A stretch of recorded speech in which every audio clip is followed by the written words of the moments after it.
barafise ama logiciel kandi nako rikoshobora kwikorera na je ubwanje no ushobora kwikorera ashobora gupermeta umuntu igikorwa ariko arakora ubwa mbere baraguha umwanya ugikorerako baguharura n'ibikorwa utegereza gukora uwo munsi utegereza gutanga raporo kandi baraguha n'amanota abo manota utakwije bavuga bati nituguhemba rero muri bonne gouvernance iki kintu kihabaye buri mukozi wa leta akaba afise tâche bikaba digitalize akabaza ati nigiriza kwakira abantu bangana uku rimwe na rimwe umuntu arashobora kwakira nk'abantu batanu aho hari nk'abantu 30 aho bose 25 bagataha uko kandi byari gushoboka yuko yo kwakira bose ndetse n'abarengabo rero habaye iyi solution digitale bibaye ngombwa none bifashamwe uburyo umuntu yo bigenza ku buryo atamukozi wa leta ahembwa atakoze kandi amahera uhembwa abangana n'ingufu wakoreye izirikiranye n'ivya leta.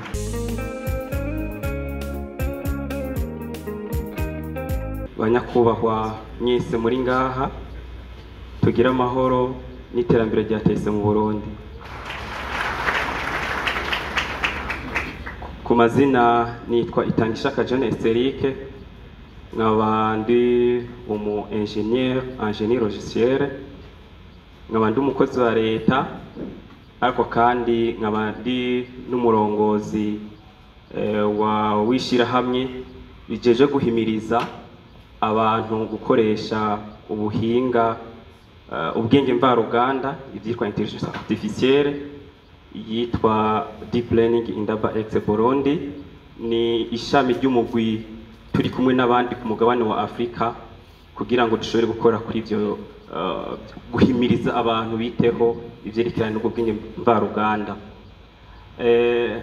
ariko sinza kugaruka cyane ku vyerekeranye n'ubwenge mvaruganda nagomba ubwa mbere na mbere guhera ku kintu canshikiye nifuza yuko mwodufasha nk'umuvyeyi wacu naragirwa amahirwe ndamenya indimi zitandukanye harimo n'icongereza ibi ngirwa n'amahirwe ndashobora kuba afise imashine ndashobora no kuronka internet inyaruka ibi ivyamaye amahirwe yo gushobora kuba no higanwa n'abandi kugira ngo ndondere ubuzi mu mahanga ariko nicariye hano mu Burundi ibi kandi birashoboka ivyitwa remote work abantu benshi barabikora mu bindi bihugu bitandukanye ugashobora gukora ugaca amahera menshi atandukanye kandi ayo yose abara amadovize hano rero mu Burundi ubwo twifuza amadovize ikintu cyo gukora wicariye mu Burundi ukaba wokora mu mashira hamwe akomakomeye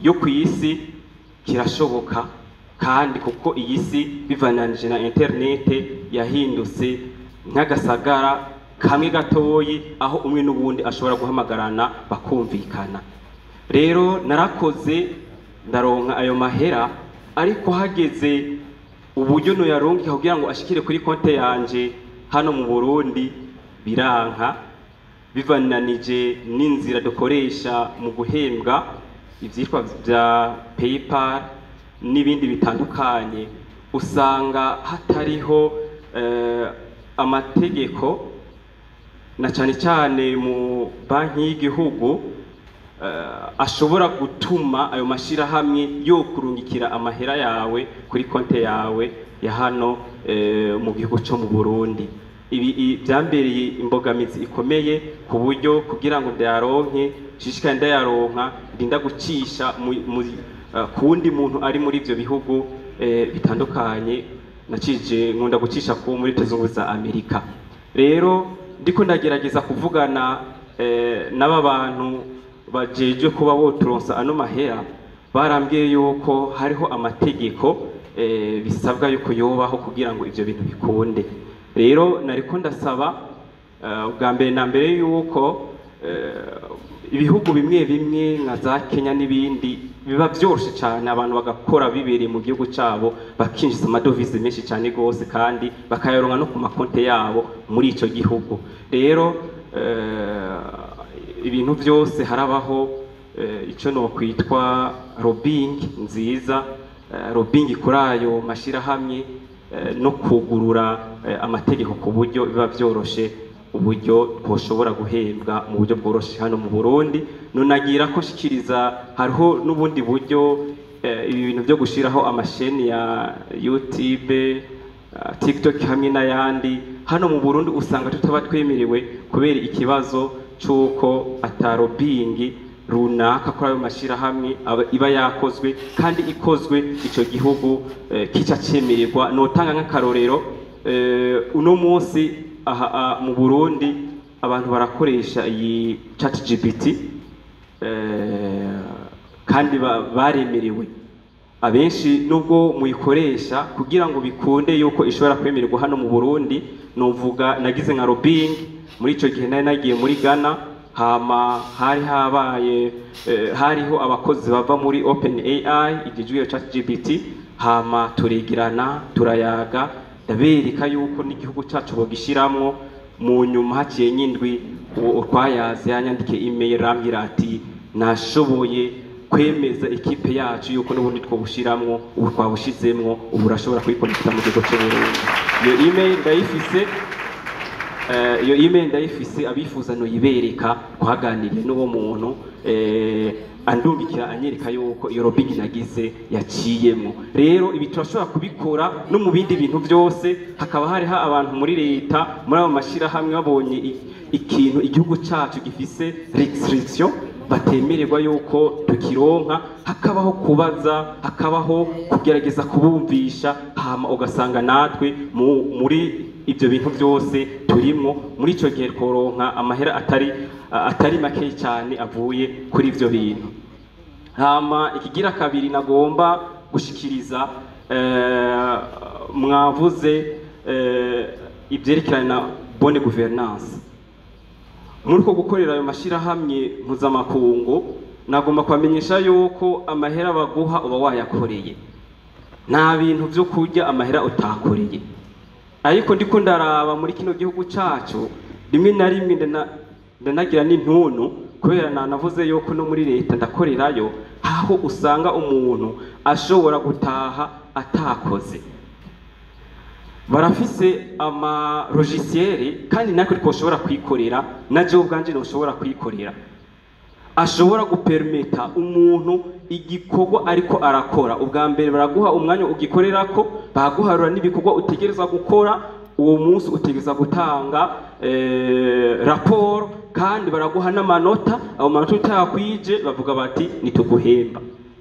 Rero muri bonne gouvernance iki kintu kihabaye, buri mukozi wa leta akaba afise tashe bikaba digitalize, akabaza ati nigiriza kwakira abantu bangana uku. Rimwe na rimwe umuntu arashobora kwakira nk'abantu 5, aho hari nk'abantu 30, aho bose 25 bagataha uko, kandi byari gushoboka yuko yo kwakira bose ndetse n'abarengabo. Rero habaye iyi solution digitale, bibaye ngombwa none abifashamo uburyo umuntu yobigenza ku buryo atamukozi wa leta ahembwa atakoze, kandi amahera uhembwa abangana n'ingufu wakoreye ivyerekeranye n'ivya leta.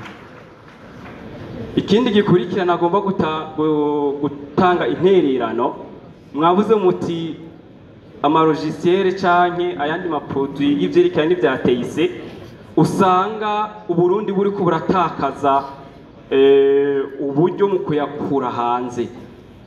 Ahantu nk'uko ubushize mwaravuze ikintu cyampimbaye, aho mwavuze yuko ata matière première itigezwa gushogwa hanze, byose bitigezwa kubera aha mu Burundi. Mwona ciga na kino hakabaho n'amategeko.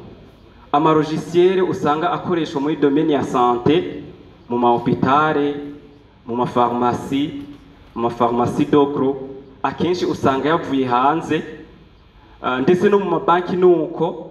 Rimwe na rimwe narabonye amalogiciel usanga banariha bagira abonema buri ku mwaka kandi bakariha andovise. Ivyo vyose hakabaho politike yiga ku buryo logiciel ivuye hanze bitaba byoroshe yuko umuntu ayigura, ahubwo agenda kurondera ku ma logiciel ari lokale kandi ivyo vyoshoboka kandi turi ngaha twobikora ibintu bigaheza bikagenda neza. Rero ayo ma logiciel yo hanze twoyaramplasa nayo ngaha kandi dushoboye kwikorera bitarinda ivyo bintu vy'ama abonema kandi ibintu byose byoheza bikagenda neza. Ikindi nagomba kuvuga ndangiza kugira ngo mpaye akanya abandi ikintu ca sensibilisation massive y'abene gihugu kugira ngo hashobore kubaho kwa adopta ama solution numérique.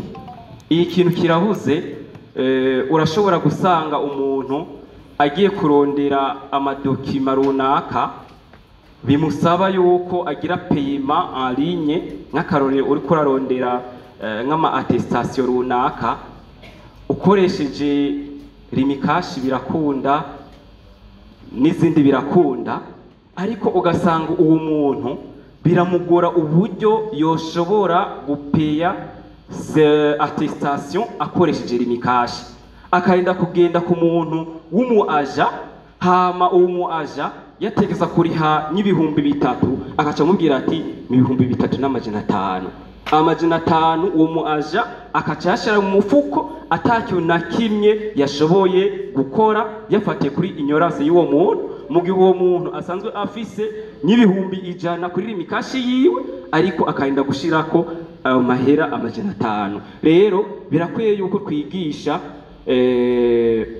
abene gihugu uburyo bo ubwabo bashobora gukoresha aya ma solution numérique batarinze gusaba undi muntu abafasha. Nk'akarorero aho nkorera ugiye kuraba umuntu yifuza passeport, murabona yuko biri digitalisé, bisaba yuko ukompleta formulaire en ligne. Usanga umuntu mu intellectuel yahejeje ishore afise diplome ya licence, rimwe na rimwe n'abafise master, aza akakwegera ati completa iformulaire kugira ngo ushobore kugira rendez-vous muri PAF. Ibi birateye isoni nk'umuntu aba yaciye ku ntebe y'ishure kuba yosaba ubwo bufasha mu gihe yashoboye kwiga. Rero iki kintu harakwiye kuguhimiriza abantu bagatangwa kuvyadapta, hakabaho